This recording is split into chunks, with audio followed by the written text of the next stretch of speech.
Into the lion's den, the story of Daniel.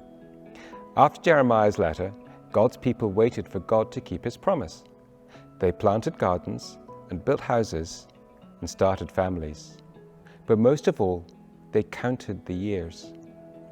They remembered God's promise to bring them back home. So even though they felt alone, they knew that God was with them. Even when it was hard, even when they didn't listen, even when they were miles and miles from home, God did not forget his people.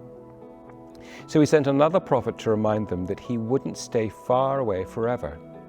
He was named Daniel.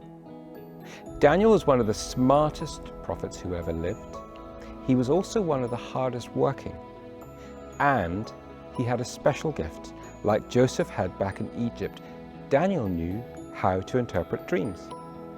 That was a winning combination, so it shouldn't surprise you that the king, named Darius, gave Daniel a great job and an important title. Daniel might have been far from home, but the king had given him a lot of power.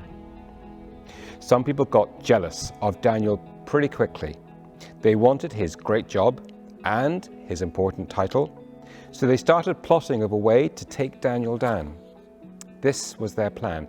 Everybody knew that Daniel loved God and prayed to him every day, so they decided to get Darius to make a new law that everyone should only pray to the king. Now, of course, you know that this is a bad idea because people should only pray to God. Daniel knew that too, but the king didn't. And according to this new law, if people didn't pray to the king, they'd be thrown into the lion's den and become a lion's snack. So when this group of bad guys came to the king, it was all over in a heartbeat. The king heard their idea and loved how important it made him seem. He had no clue that they were trying to hurt Daniel.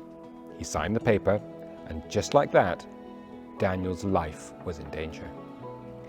Daniel heard about the new law, but he prayed to God anyway, just like he always had. He went to his room, closed the door, and prayed, just like he had every day before. The bad guys were listening, and they knew Daniel had broken the law. They dragged Daniel before the king, pointed to the law book, and demanded that Daniel go to the lions. The king realized what had happened, and he regretted the law he had made, but he was stuck. He had the soldiers throw Daniel to the lions, but even as they did, he said something that almost sounded like a prayer to God. "I hope your God rescues you," he said to Daniel. The next morning, the king ran straight to the lion's den. He peered his head in and he yelled, "Daniel, are you there?" "You bet," Daniel answered. "You thought I was alone down here, but I wasn't. Along with the lions, God was with me. Even when it was dark, even when I felt alone, even when I was afraid, God was here, and he protected me."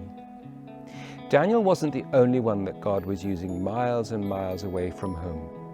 He was also using other prophets and other animals to get all kinds of people ready for his return. And still, every day, he prayed. God had a plan. He was making a way to make wrong things right, to come and to stay.